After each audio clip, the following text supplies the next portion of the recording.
Hi friends, मैं कुमार धनी सिंह। मैं आप सभी को इस वीडियो में एसएससी जीडी का जो 2019 में एग्ज़ाम हुआ था उसमें से मैथ का ये पार्ट 41 वीडियो आप लोगों के सामने एक प्रैक्टिस सेट के रूप में प्रस्तुत कर रहा हूं। इस पार्ट में 6 मार्च 2019 को शिफ्ट 2 में मैथ से जो भी 25 प्रश्न पूछे गए थे उन सभी प्रश्नों को कवर करने की कोशिश करूँगा। तो चलिए वीडियो को शुरू करते हैं। आज का पहला प्रश्न आप लोगों के लिए रहेगा। इसमें क्यों कि देखिए, या मैं बता ही दे रहा हूँ, ठीक है। पूछ रहा है इसमें प्रश्न आज का पहला है कि निम्न में से कौन सा ब्याज की गणना योजना एक वर्ष में अधिकतम ब्याज देगी। यानी मान लीजिए कोई भी रुपया हो, मान लीजिए मूलधन 100 रुपया मान लीजिए यहाँ पे, ठीक है। तो 100 रुपया है, 24% के दर से प्रति वर्ष की दर से प्रत्येक वर्ष व चक्रवृद्धि ब्याज, मतलब एक वर्ष में कितना देगा तो ये 24 रुपया देगा, ठीक है। क्योंकि चक्रवृद्धि ब्याज फला वैसा होता है। आगे देखिए, आगे बोला है 6 माह के लिए 12% की दर पर प्रत्येक छमाही आधार पर चक्रवृद्धि ब्याज। छमाही पे तो यहाँ पे दर क्या हो जाएगा, घट जाएगा ना, क्योंकि 12 महीना के दिया है। सॉरी, यहाँ पे दिया है 6 माह के लिए 12%, यानी 6 महीना के लिए 12% दिया है, ठीक है। तो 6 महीना के लिए 12%, तो 12 महीना के लिए कितना हो जाएगा। सॉरी, 12 महीना कोई जोड़ते नहीं है, ठीक है। 6 महीना पर इसको मतलब क्या हो जा रहा है, एक तरफ से साल लग जा रहा है, तो साल भर में इसका 2 साल हो जाएगा। यानी तो इसको चक्रवृद्धि ब्याज आपको निकालना पड़ेगा 100 × 1 + r/100 के पावर क्या हो जाएगा ऊपर 2, ठीक है। यहाँ पे निकालना पड़ेगा, आप लोग निकाल लीजिएगा। उसके बाद इसका देखिए, यहाँ पे देखेंगे तो 2% प्रति माह की दर पर मासिक आधार पर चक्रवृद्धि ब्याज।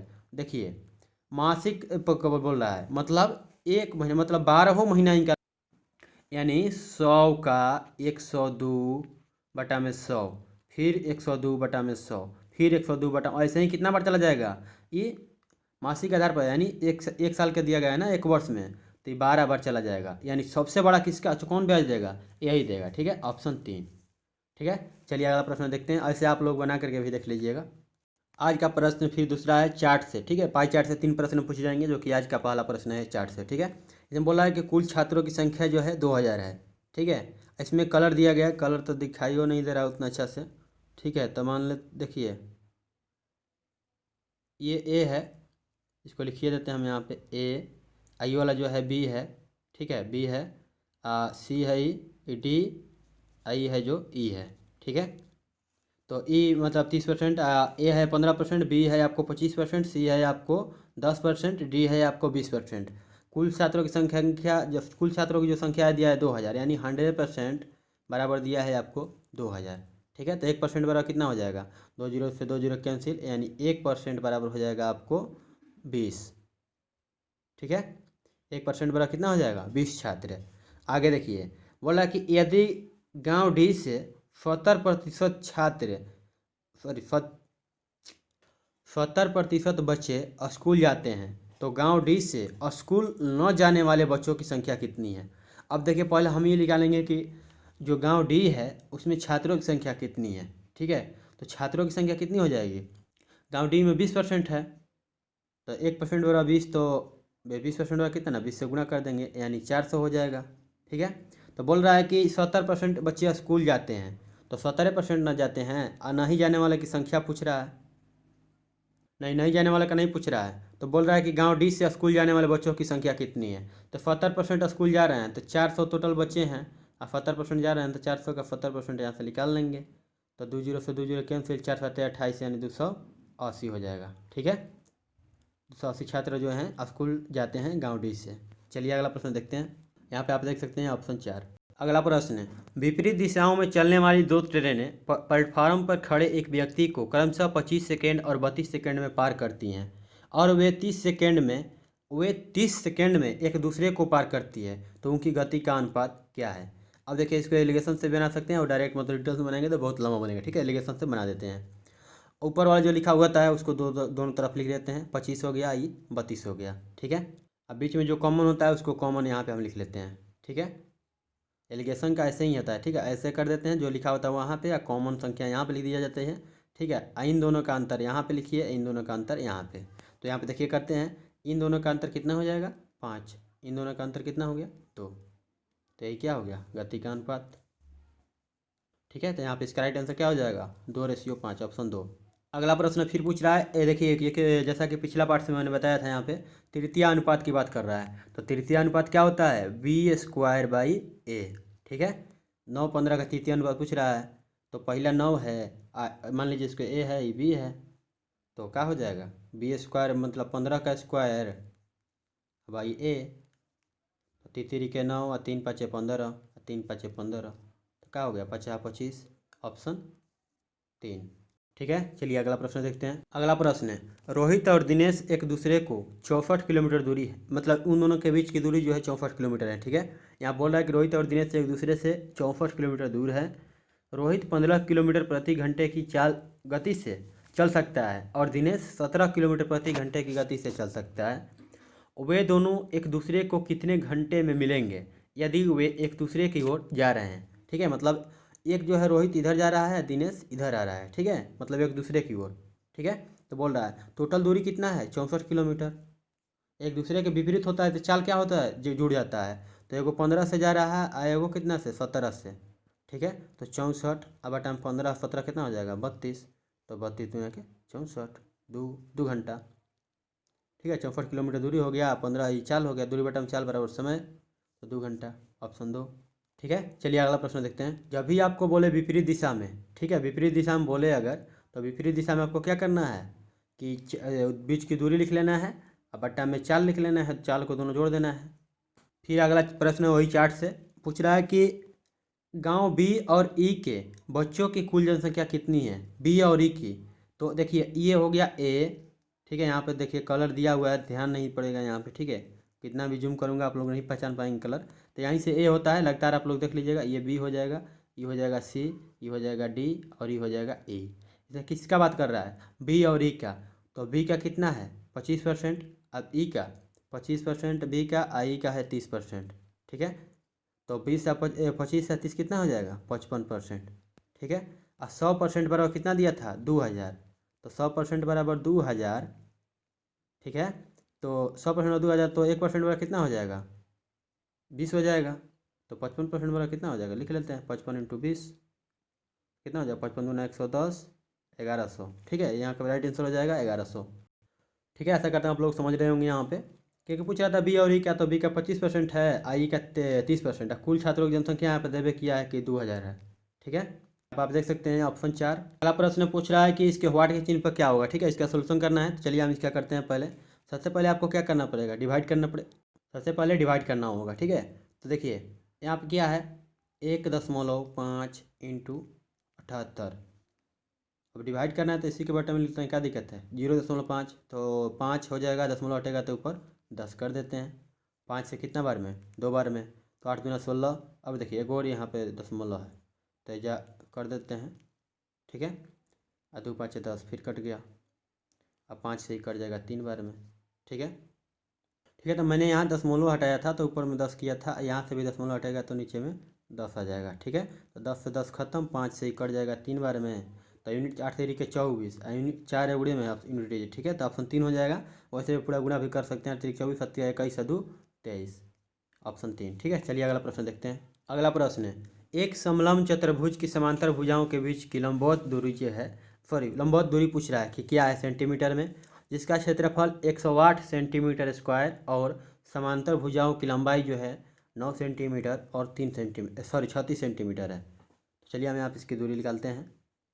तो आपको देखिए समलंब चतुर्भुज का क्षेत्रफल आपको पता होना चाहिए। यहाँ पे समलंब चतुर्भुज, ठीक है, चतुर्भुज का क्षेत्रफल होता है समलंब भुजाओं का योग, समलंब जो भुजाएं हैं सॉरी समांतर जो भुजा है, समानांतर, तो उन भुजाओं का योग, ठीक है, भुजाओं का समानांतर भुजाओं का योग इंटू उनके बीच की दूरी, मान लेते हैं D/2 होता है। ठीक है, चलिए इसका फॉर्मूला भी आते हैं। तो समलंब चतुर्भुज का क्षेत्र क्या है, क्षेत्रफल कितना दिया है 108, तो 108 लिख देते हैं यहाँ पे, बराबर समांतर भुजाओं का योग, तो समांतर भुजाओं की लंबाई कितनी है 9 सेंटीमीटर है, वो 36 है, तो यहाँ कितना हो जाएगा 54 इंटू डी का मान नहीं पता है, यही दूरी पूछ रहा है, तो डी लिख दिए हैं बीच की दूरी को। ठीक है, बटा में 2। ठीक है, तो 2 से ही कट जाएगा 27 बार में, 27 से कट जाएगा ये 4 बार में। अब देखिए लोग बोलते हैं गलती कहाँ होता है, तो यहीं पे गलती हो गया ना जोड़ने घटाने में। 36 और 9 कितना होता है 45 न होता है, ठीक है। 36 और 9 45, तो इनके भुजाओं का योग हो गया आई इंटू बीच की दूरी बाई 2। ठीक है।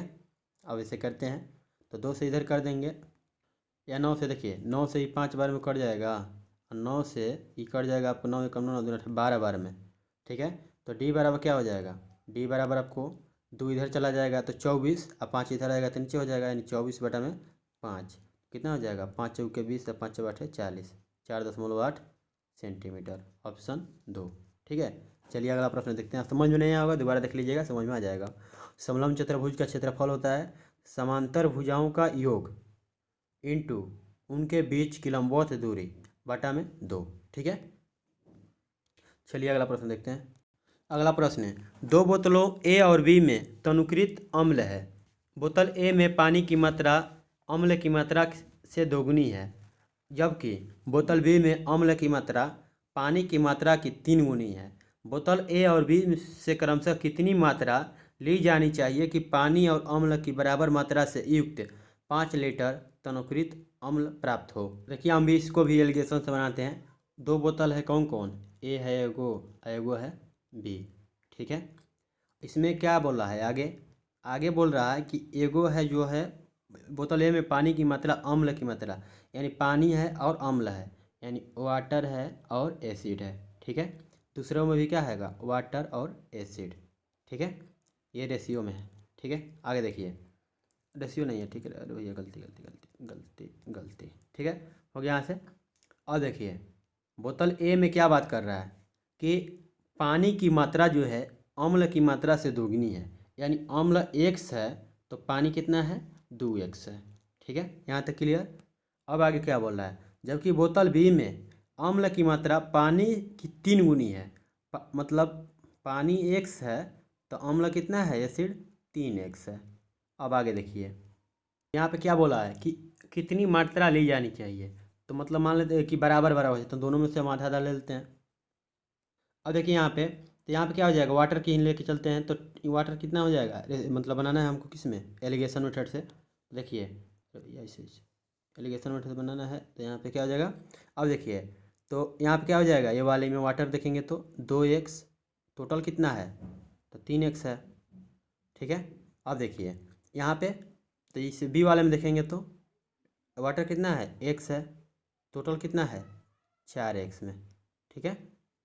अब यहाँ से 1/2 में कन्वर्ट करना है, x से x के अंतम यहाँ से यहाँ बचा 1/4। ठीक है।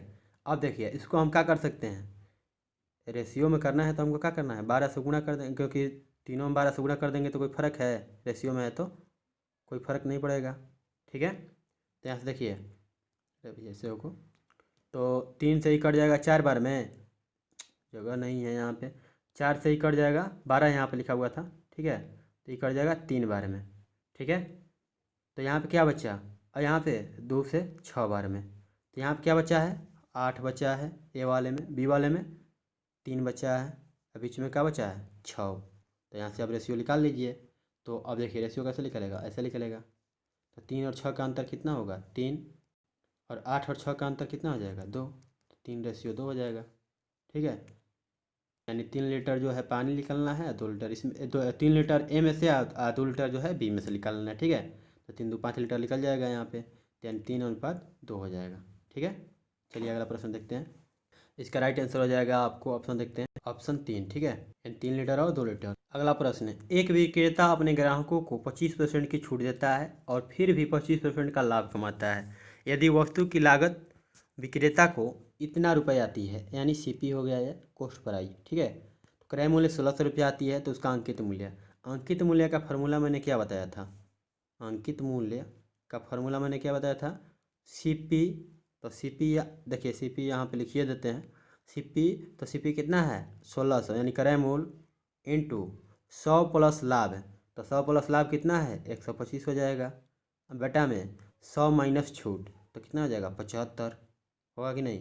तो 25 से ही कितना बार में, देखिए कलर चेंज कर लेते हैं, 25 से ही 5 बार में, 25 से ही 3 बार में। ठीक है।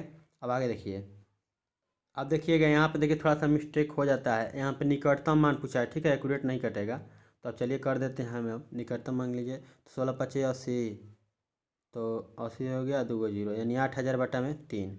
तो इसको जब करेंगे तो कितना होगा हो, 3×6 2 बचा, 3×6 18 2 बचा, फिर 3×6 18, ठीक है, फिर 2 बचा है, तो 3×6 18 दशमलव कुछ कुछ आएगा, ठीक है, मतलब 6 6 आ जाएगा। तो हम इसको क्या लिख सकते हैं, इसके नज़दीक कौन है इसमें, ऑप्शन देख लीजिए, तो ऑप्शन है 2, ठीक है, इसका राइट आंसर हो जाएगा ऑप्शन 2, ठीक है। चलिए अगला प्रश्न देखते हैं, अंकित मूल्य बराबर ये याद रखिएगा, ठीक है। चलिए अगला प्रश्न देखते हैं। अगला प्रश्न बोल रहा है कि सोमवार को दोपहर 1 बजे से रात 8 बजे तक एक दुकान में हर घंटे आगंतुकों की संख्या 7, मतलब आगंतुक मतलब ग्राहक, ग्राहक, ठीक है, ग्राहक, ठीक है, यानी कस्टमर, ठीक है।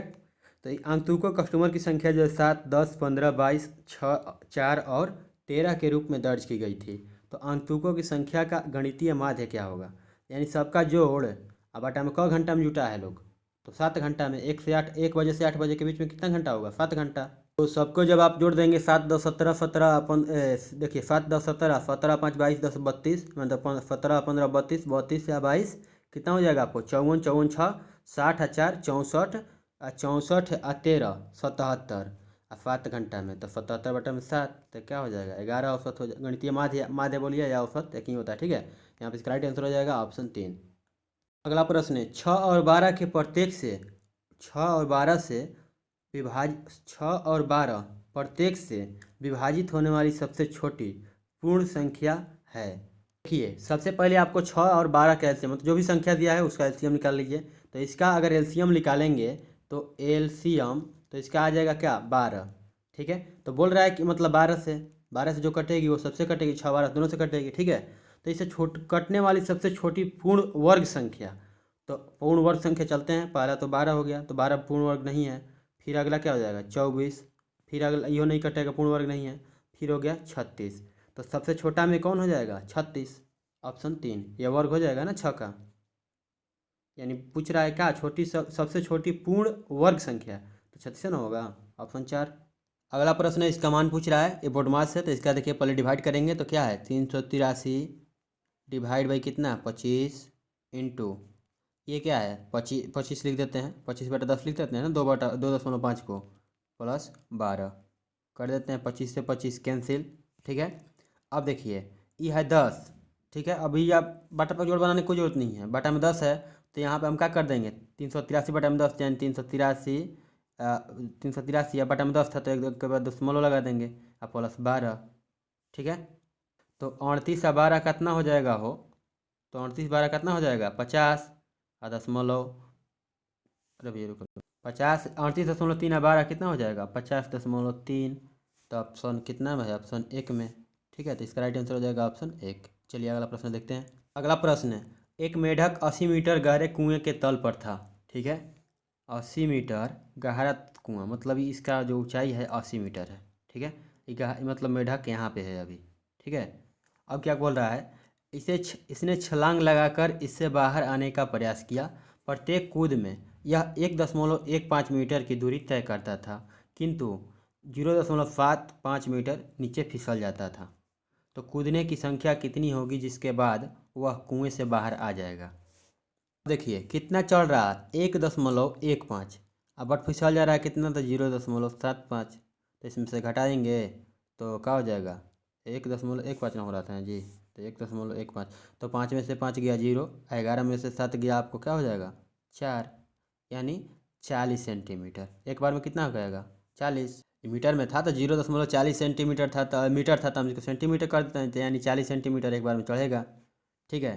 तो एक बार में 40 सेंटीमीटर चढ़ेगा, तो कितना बार में, मतलब उसका अपने से निकालना है, तो देखिए 40 से कितना बार में चढ़ेगा, तो मतलब 200 बार में कितना चढ़ जाएगा, ये 800 सेंटीमीटर चढ़ जाएगा, चढ़ेगा कि नहीं, सॉरी 200 बार में कितना 8000 सेंटीमीटर, तो 8000 सेंटीमीटर न जाना है, तो 200 बार में 8000 सेंटीमीटर ये चला जाएगा।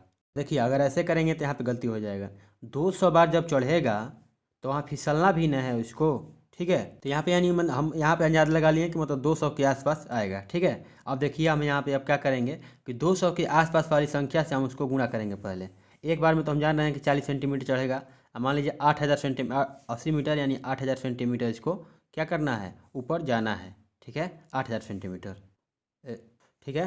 तो 200 बार मैंने हम यहाँ अंदाज़ा लगा रहा था, मान लीजिए हम यहाँ 198 से करते हैं, तो 198 बार अगर चढ़ेगा 40, 1 मीटर में एक बार में कितना 40 सेंटीमीटर, तो कितना हो जाएगा ये आपको हो जाएगा 7920।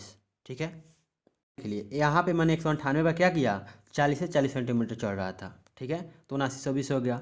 अब देखिए अगला बार क्या होगा, तो अगला बार तो मतलब जाएगा पहले 115 ना, 115 सेंटीमीटर मान लीजिए, 115 क्या हो जाएगा सेंटीमीटर, ये तो सेंटीमीटर चढ़ गया 198 बार में। अगला बार क्या करेगा 115 सेंटीमीटर फान जाएगा, तो अब फिसलेगा थोड़ी ना, अब तो बाहर निकल जाएगा।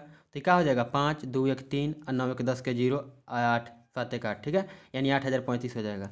मतलब क्या हो गया बाहर निकल गया, अब थोड़ी ना फिसलेगा, बाहर निकल गया तो उसमें फिसलते रहेगा। तो कितना बार हो जाएगा 198 बार पहले चढ़ा था और एक बार ही लास्ट वाला छलांग लगाएगा, तो 115 ये चल जाएगा 115 सेंटीमीटर। तो 198 या प्लस 1 कितना हो जाएगा 199।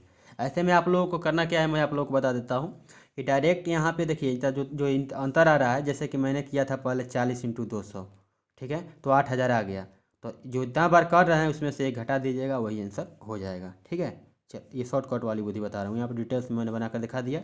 चलिए अगला प्रश्न देखते हैं। अगला प्रश्न है 30% प्रति वर्ष की साधारण ब्याज दर पर एक धनराशि कितने वर्षों में 16 गुना हो जाएगी।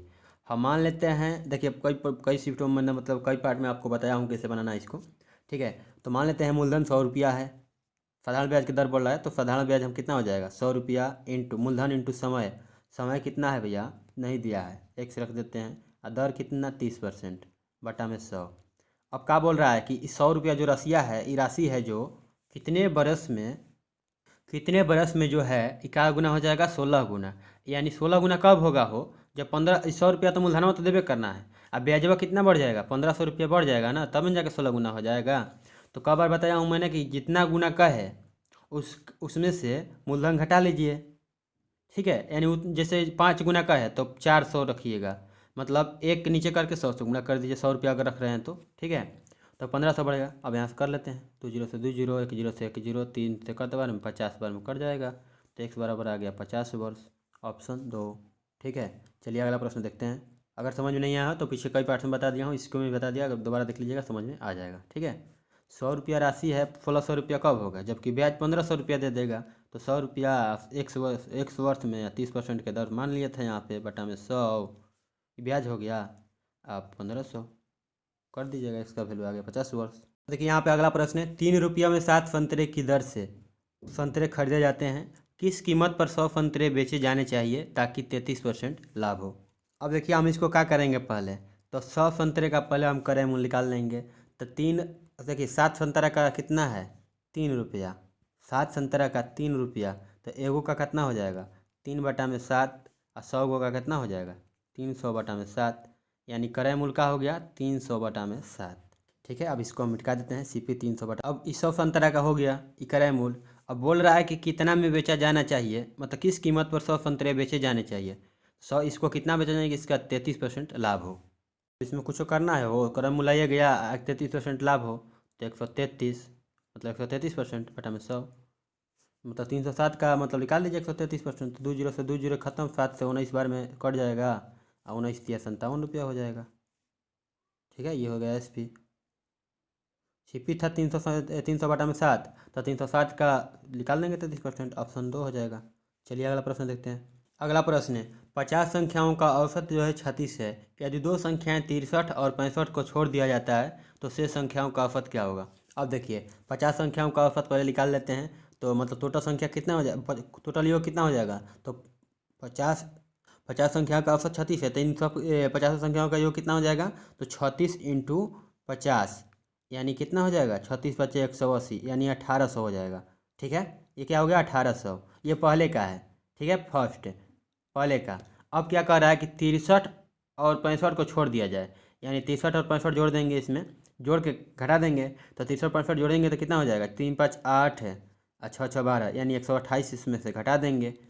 ठीक है, तो घटाएंगे तो कितना आ जाएगा, आपको आ जाएगा 1672, 1672। ठीक है, तो 1672 अब कितने संख्याओं का ये है, कितने का है, तो पहले 50 गो का था, तो अब 2 गो तो हट गया ना 63 65, तो अब कितना बचा है 48। तो कर दीजिए यहाँ सोल्यूशन कर लीजिए, तो करेंगे तो ई कट जाएगा 8 से 6 बार में, 8 से 8 दूना के 16 आ 0 8 9 72, 209 बार में। तो 209 बटा में कितना आ गया हो 6। यह ऑप्शन दशमलव में दिया है, तो दशमलव में दिया तो चलिए इसको करते हैं 36 18 बचा 2 और 2 9, यानी 6 चौके 24, तो 34 के नाम है ऑप्शन 1 में है। ठीक है, 34.83, तो ये आ जाएगा 34.83।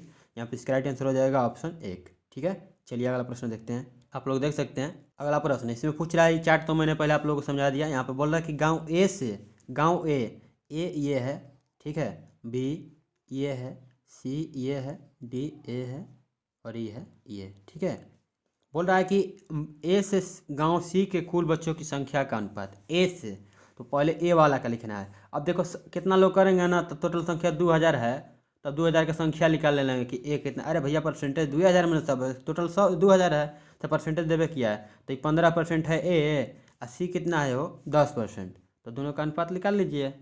तो 3 से सॉरी 5 से 3 बार में या 5 से 2 बार में, यानी 3/2, इसका राइट आंसर हो जाएगा। अब अंको निकालेंगे तो वह ना बतिया पड़ेगा, 2000 का 15% निकालेंगे तो कितना हो जाएगा, 2000 का 15% कितना हो जाएगा हो, तो 20 से 20 कैंसिल, यानी 15 300 हो जाएगा ये। 2000 का 10% कितना हो जाएगा 200, तो ये जो तो 20 से 20 ऐसे हूँ तो 3.2 ना आएगा, तो ऐसे थोड़ा सा समय लगेगा, यहाँ पे डायरेक्ट कर लीजिए। चलिए अगला प्रश्न देखते हैं। सरवा देख लीजिए, नहीं तो कहेंगे कि सरवा देखेबे नहीं करता है। अगला प्रश्न है, यदि ए बाई बी, देखिए इस प्रश्न पढ़ने से पहले एक बात आप लोग को बता देता हूँ। देखिए ए बाई बी, यानी इसको जो लिखा है इसको आप क्या लिख सकते हैं, A/B, ऐसे भी लिख सकते हैं। ठीक है, ये मान लीजिए कि 2/3 आपको लिखा हुआ मिल गया, तो आप इसको अगर रेशियो में लिखना होगा तो कैसे लिखेंगे, 2/3। ठीक है, यहाँ तक समझ रहे हैं। अब चलिए प्रश्न पढ़ते हैं। बोला कि A/B बराबर 7/9, B/C बराबर 3/5, तो A/B/C का मान बताइए। चलिए हम इसका सोल्यूशन करते हैं। तो सबसे पहले हम लिख लेते हैं, देखिए मिटा देते हैं पहले हो यूट्यूब चैनल। तो सबसे पहले हम A, B और C लिख देते हैं। तो A/B बराबर दिया है 7/9, तो A मतलब 7 रेशियो क्या हो जाएगा, रेशियो में हो जाएगा 7/9।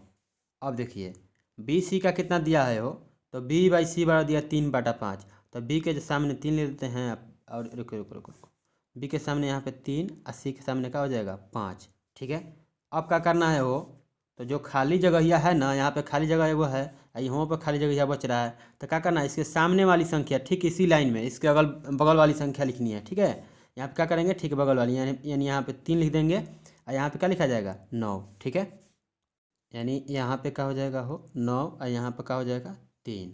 ठीक है, अगर आप लोग यहाँ से कटाना वटाना में तो काट कूट कर सकते हैं, बट कोई दिक्कत नहीं है, आगे चलिए बढ़ा देते हैं ऐसे ही। ठीक है, क्योंकि वहाँ करेंगे तो आप लोग बोलेंगे कि उड़ा रहा है। तो देखिए 9×5 क्या हो जाएगा, अब गुणा कर दीजिए यहाँ सब में, तो 9×5 45, 9×9 27, 7 21। ठीक है, तो क्या आ गया हो 21/27/45। तो अब देखेंगे ऑप्शन में तो है क्या, अरे भैया रुको रुको रुको, नहीं दिख रहा है, अभी कटेगा कटेगा। ठीक है, एगुड़े संख्या से कटेगा अभी। तो देखिए ये कट रहा है किससे हो, 3 से, तो 3 7 21, 3 9 27, 3 से 15 बार में ही कट जाएगा। अब तो कटेगा नहीं, अब नहीं कटेगा ना, को पढ़ा से तीनों तो नहीं कटेगा, तो यह इसका राइट आंसर हो जाएगा। आप लोग देख सकते हैं ऑप्शन 3 में 7 9 15। ठीक है, चलिए अगला प्रश्न देखते हैं। अगला प्रश्न है, A 12 दिनों में एक निश्चित कार्य कर सकता है, B A की तुलना में 60% अधिक कार्यकुशल है, B को उसी कार्य को पूरा करने में कितना समय लगेगा। अब देखिए क्या बोल रहा है, तो A को बोल रहा है ना कि 12 दिनों में कर सकता है, अब B क्या है कि उसकी कार्य तुलना में तो 60% अधिक कार्य कुशल है। यानी अब इसका देखिए एफिशिएंसी निकालेंगे तो मतलब 12 दिन में तो एक दिन में कितना कर सकता है, 1 यूनिट काम कर सकता है। तो इसका कार्य कुशल मतलब इसकी जो B की क्षमता है, ठीक है, यहाँ देख देते हैं। देखिए B की जो क्षमता है वो क्या है कि मतलब A का 60% अधिक, यानी A का 160%, तो एक को 160%। ठीक है, 0 से 0 कैंसिल, 8 दूना के 2 से 8 बार में और 2 से 5 बार में, तो इसको क्या लिख सकते हैं B का, मतलब B वाला क्या जो क्षमता है उसको क्या लिख सकते हैं 8/5। ठीक है, यहाँ तक समझ में आ गया। ठीक है, क्योंकि यहाँ बोल रहा है कार्य कुशल, यानी क्षमता इसका जो है इसका अधिक है A से, तो A अगर 1 करेगा तो B क्या करेगा, एक दिन में क्या कितना काम कर देगा 8/5। ठीक है, तो बोल रहा है कि उसी काम को, तो टोटल काम कितना हो गया भैया, 12 माने है ना, 12 काम है टोटल। तो 12 काम को एक दिन में ये 8/5 कर रहा है, तो भागा कर दीजिएगा, 8/5 से डिवाइड कर देंगे तो 5 नीचे ना करके ऊपर हो जाएगा। ठीक है, तो 2 से कट जाएगा 4 बार में, 2 से कट जाएगा 6 बार में, 2 से कट जाएगा 3 बार में, 2 से कट जाएगा ये, अरे भैया रुको रुको, 2 से इक्का बार में हो 3 बार में, और 2 से ही 2 बार में, तो कितना हो गया 5 3 15 बटा में 2। तो पूर्णांक में तुलेंगे तो 7 गुना के 14, 15 दिन नहीं आ जाएगा। ठीक है, 7 पूर्णांक 1/2 दिन, ऑप्शन 2। चलिए अगला प्रश्न देखते हैं। समझ में नहीं आएगा दोबारा देख लीजिएगा, समझ में आ जाएगा। ठीक है, चलिए अगला प्रश्न देखते हैं। अगला प्रश्न है, केप टाउन में टेस्ट मैच खेलने वाली भारतीय क्रिकेट टीम की औसत आयु जो है 28 वर्ष है। ठीक है, तो यदि कप्तान के अलावा अन्य 10 खिलाड़ियों की औसत आयु 27.8 वर्ष है, तो कैप्टन की मतलब कप्तान की आयु क्या है। अब देखिए यहाँ पे मतलब यहाँ बोला है कप्तान के अलावा 10, तो कप्तान है वो 10 गो ही, तो कितना हो जाएगा 11 गो हो गया। अब पहले कितना वर्ष था, पहले मतलब 11 गो लोग हैं भारतीय क्रिकेट टीम में, आज तो इनका औसत आयु कितना है 28 वर्ष है, तो इन टोटल का योग कर लेंगे। अब बोल रहा है, तो पहले वाला देखिए कर लेते हैं पहले, तो 11 8 88, 11 दूना 22 8 30, यानी 308।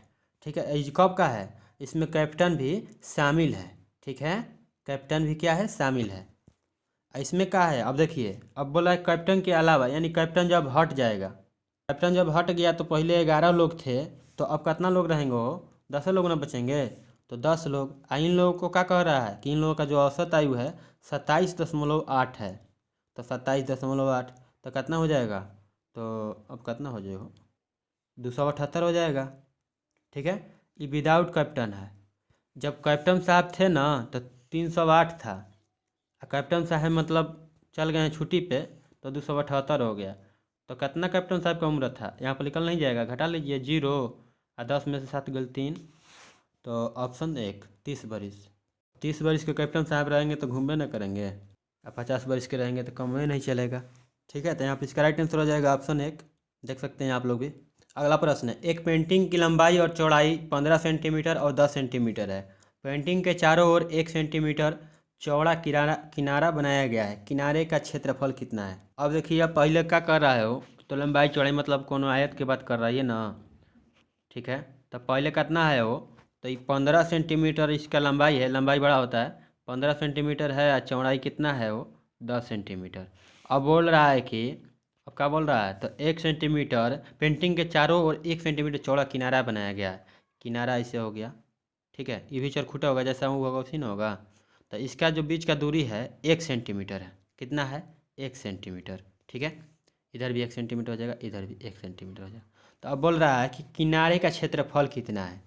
तो हम देखिए, अब बड़ा वाला अभी इसमें क्या हो रहा है, बड़ा का आयत निर्माण हो रहा है, तो टोटल ये लंबाई यहाँ से ले यहाँ देखिए देखिए, यहाँ से लेकर के यहाँ तक का कितना हो जाएगा, ये 15 पहले था, अब 15 एगो हई बढ़ गया, एगो हई बढ़ गया, यानी कितना हो जाएगा 17।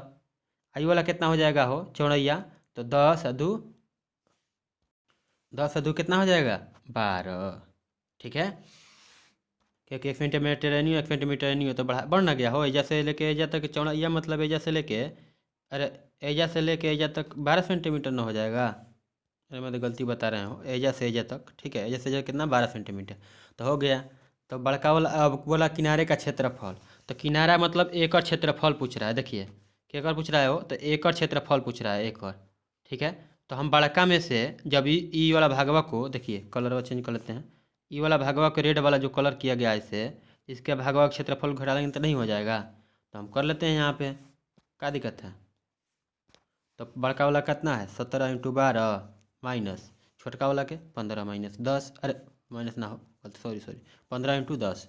ठीक है, 17 दूना के 34 के 4, 17 एकम 17, 3 20, 204 हो गया माइनस 150।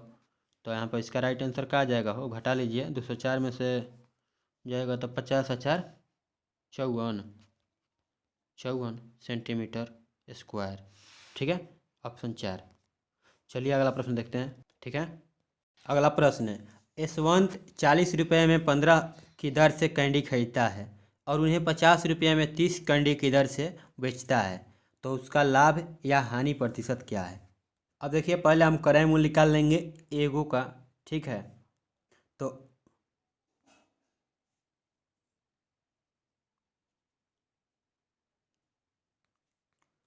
एक का क्रय मूल्य निकाल लेंगे, एक का विक्रय मूल्य, ठीक है। तो 40 रुपया में 15 को खरीद रहा है, 40 रुपया में 15 को, तो एगो का कितना हो जाएगा, 40 बटा में 15 हो जाएगा। तो क्या हो गया हमारा हो CP, ठीक है। अब देखिए विक्रय मूल्य क्या हो जाएगा, 50 रुपया में 30 गो दर से बेच रहा है। अरे भैया घाटा लगा तो ना हो, तो ऐसे देखने से भी यहाँ को पता चल रहा होगा कि हानि होगा, ठीक है। यहाँ तो क्लियर हो गया, क्योंकि 40 रुपया में 15 को खरीद रहा है, बट बेच रहा है 50 रुपया में सीधे 30 को, जबकि बेचना चाहिए था 80 रुपया में, ठीक है। ठीक है, तो यहाँ पे क्या हो जाएगा, क्रय मूल्य हो गया, ISP कितना हो गया यहाँ पे भैया 50 बटा में 30। यहाँ तक क्लियर। तो यहाँ से क्रय मूल्य माइनस विक्रय मूल्य कर देंगे तो हानि नहीं निकल जाएगा, ये क्या हो जाएगा, लॉस हो जाएगा। तो करिए, तो LCM निकालेंगे तो आ जाएगा 30, ठीक है। तो यहाँ पे हो जाएगा 80 और यहाँ पे क्या हो जाएगा हो 50। तो 50 माइनस सॉरी 80 में तो क्या हो जाएगा 30 बटा में 30। अरे मैं देख कर रुपया हानि हो रहा हो, यहाँ पे हानि कितना आ गया हो तो 1 रुपया, सॉरी 50 में तो मतलब एक हानि आ गया, ठीक है, एक का। तो एक का हानि हुआ कितने पे, क्रय मूल्य पे ना, तो एक हानि हुआ 40 बटा में 15। तो नीचे ना लिख करके हम क्या लिख देंगे, ऊपर कर देंगे, ठीक है। तो ये क्या हो गया, अगर हानि सिर्फ पूछता तो क्या हो जाता एक, बट 1 रुपया हानि हो रहा है जो कितना 40 बटा 15 पे, इंटू 100 कर देंगे, प्रतिशत हानि पूछ रहा है ना। 1 जीरो से 1 जीरो कैंसिल, 2 दूना के 4, 5 दूना के मतलब 2 से 2 बार में, 2 से 5 बार में, ठीक है। अरे भैया जाओ कलर चेंज कर लेते हैं, 2 से 5 बार में, ठीक है। तो यहाँ पे क्या बचा 15 पचे 75 और बटा में 2, तो इसको दशमलव में करेंगे तो क्या हो जाएगा, ये हानि हो जाएगा, परसेंट हानि, ठीक है। तो 37.5 हो जाएगा ऑप्शन, अरे भैया 2 ना लाभ ना है, ऑप्शन 4 हो जाएगा, ठीक है। चलिए अगला प्रश्न देखते हैं। अगला प्रश्न, एक घन का कुल पृष्ठीय क्षेत्रफल ज्ञात कीजिए जिसका आयतन 64 सेंटीमीटर क्यूब है, ठीक है। तो पहले क्या दिया है, आयतन यानी AQ, ठीक है। तो AQ बराबर कितना दिया है वो 64, तो A बराबर क्या हो जाएगा 4, ठीक है। तो यानी भुजा आ गया हमारा ना A। अब इसका पूछ रहा है कुल पृष्ठीय क्षेत्रफल, तो घन का कुल पृष्ठीय क्षेत्रफल क्या होता है 6 गुना भुजा स्क्वायर, मतलब A²। तो 6 गुना भुजा, तो 4 चौके 16 हो जाएगा, 6 गुना, मतलब बैटरी वाला कहाँ से आ गया हो, 6 गुना A², तो A का मान 4 है यहाँ पे, तो 6 चौके 16 हो जाएगा। तो 16 छक्का 96 centimetre square, option 4, sorry option 2, option आपका इसका क्या हो जाएगा, ऑप्शन 3 इसका राइट आंसर हो जाएगा, ठीक है। चलिए अगला प्रश्न देखते हैं। अगला प्रश्न है, एक छात्र को अधिकतम अंक के 60% अंक प्राप्त होते हैं यदि उसे उत्तीर्ण अंक से 50% अधिक अंक प्राप्त होते हैं।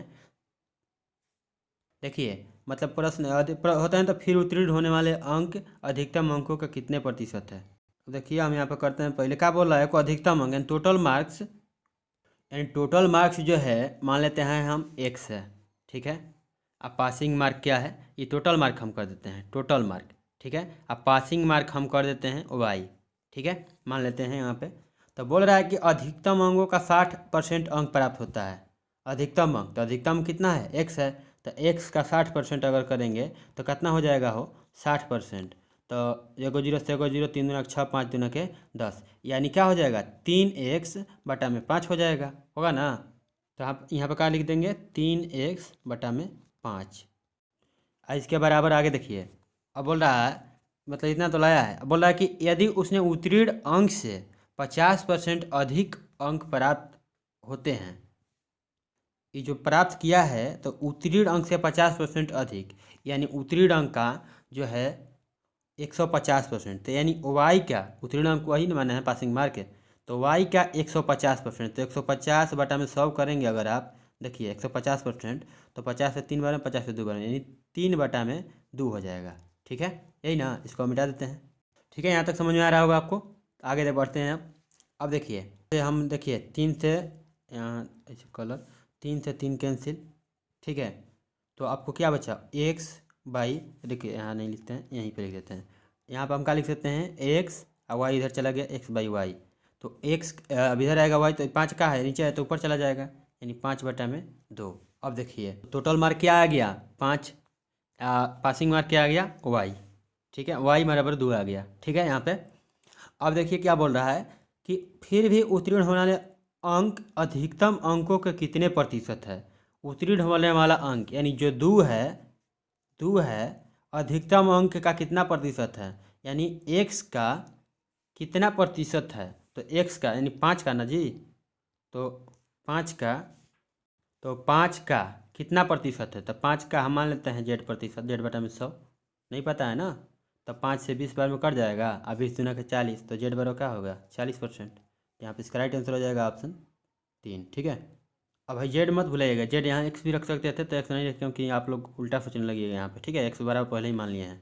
ठीक है, चलिए, तो आज का प्रश्न शायद यहीं पे ख़त्म होता है। ठीक है, तो चलिए, आशा करता हूँ वीडियो आप लोगों को पसंद आया होगा, तो प्लीज़ वीडियो को लाइक कीजिएगा। अगर इस समय कोई क्वेश्चन रह जाता है तो आप लोग हमें व्हाट्सअप नंबर जो है 83 406, इस पर कॉल मत कीजिए भैया, मैं परेशान होता हूँ। ठीक है, 83 406 14 106, इस पर आप मैसेज कर सकते हैं। अगर नीचे कमेंट कीजिए, पहले कमेंट में रिप्लाई नहीं मिलता है समय से, तो आप जा करके यहाँ व्हाट्सअप कर दीजिए, उसका रिप्लाई दे दूँगा। ठीक है, या आप चाहें तो इंस्टाग्राम की आईडी जो है उस पर कुमार धनजीत सिंह के नाम से ही है, वहाँ पे भी मैसेज कर सकते हैं, तो वहाँ पे भी आपको सब समय रिप्लाई, व्हाट्सअप से भी पहले रिप्लाई दे दिया जाएगा। ठीक है, चलिए, आप लोगों को बहुत बहुत धन्यवाद करना चाहूँगा, क्योंकि बिना एडिटिंग के वीडियो में आप लोगों को बता दूँ कि एक बार अगर स्टार्ट कर देता हूँ तो इसे पॉज कर सकता हूँ, बट इसे एडिट नहीं करता। ठीक है, ना ही मैं माइक का इस्तेमाल करता हूँ, माइक भी मेरे पास नहीं है, मैं सिर्फ जो है अपने मोबाइल से यूज कर, मतलब जो है वीडियो बनाता हूँ। ठीक है, मेरा मोबाइल है Vivo V11 Pro।